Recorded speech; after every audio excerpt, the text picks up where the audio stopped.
This meeting is being recorded.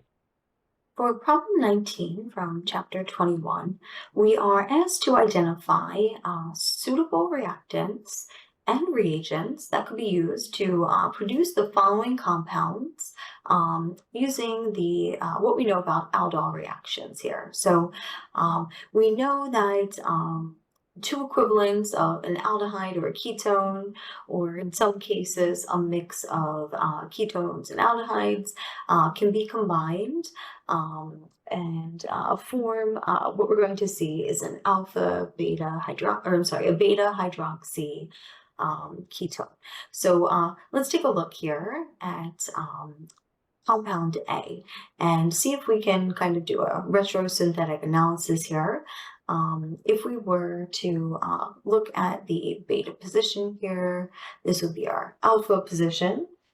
So we could break this compound right here, and that would produce these two halves, if you will.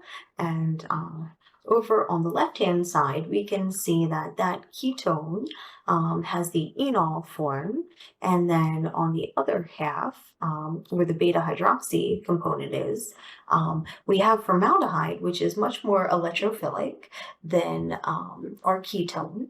So we know that we only have one enol or enolate possible with our ketone. So this would be our suitable reactant here, and formaldehyde would be the other. Again, that is more electrophilic, so we don't worry about that being formed into an enol. It also doesn't have any alpha protons. It only has these protons directly bonded to the carbonyl carbon. So under these conditions with sodium hydroxide and water and then formaldehyde here, we can produce this beta hydroxy ketone shown above. Let's take a look at reactant or reaction B here, and the product that we start with. Again, this is going to be the beta site there. This is our alpha carbon. So we expect to have addition of an enol. So if we took this cyclic ketone here and drew the enol tautomer below, we would use that in our reaction. So we would have our starting ketone form shown down here. And then the other half, if we were to break this compound in half at this site here, we would generate, again, this aldehyde shown here, and that is much more electrophilic than our ketone. So therefore, we are safe using sodium hydroxide and water, and then this aldehyde shown below. And we can achieve this, again, that beta hydroxyketone aldol product. Let's take a look at C, and if we were to, again, note the beta position here, this is our alpha carbon. We're going to break our compound between the alpha and beta site.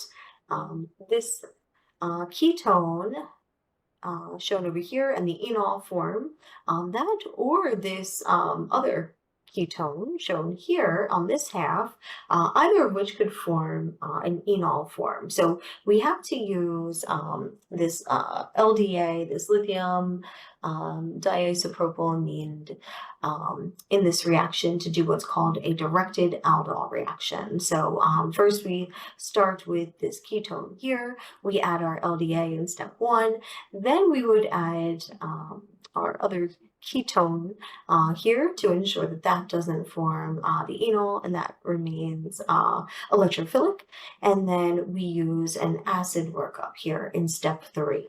So again, these are all crossed aldol reactions between two different partners, but in the last case we have to use that directed aldol condensation reagent LDA for the reasons discussed.